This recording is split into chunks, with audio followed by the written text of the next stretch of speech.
دنباش کداره نیجا ورا پرخودرس پودکسته از عمر فاروق بران جوه پودکسته نوتن خاین سر کلتور سنات و ادبیات رادگینم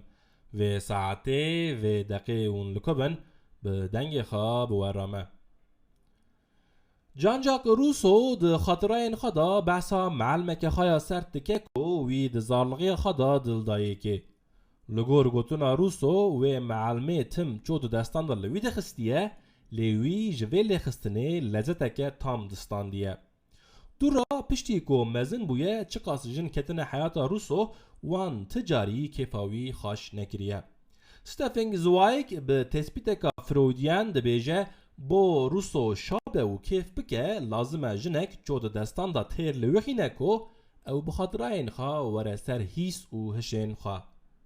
مدنیت ایرو رو چو قبول ناکه لی انسان به پیشکتنا تکنولوژی را رو برو جا آزادی دور دکه و دکه و بن حکم اوتوکراسی کو چوی وی حسنه وزو بزو ناشکه به چوی اوتوکراسی قدرت انسان مدنی و مدرن چه لهندر لبریا تاغه چه لدروال لسر آخو توپراغه در بخاریه و کتیه ده دورا مدرن دا هر حالت تشت به همین معنیان به قاسی اقتدار انسان جی اقتدار نکتیه گودار نیجا متن داویا برنامه خواه متنا و برنامه هندکارنج پرخودرس پودکست نقطه کمی بخونن پرخودرس پودکست هر پنجشنبه ده ساعت 5:05 PM دا به بشکنو بور رایه وگاوه به خاطر و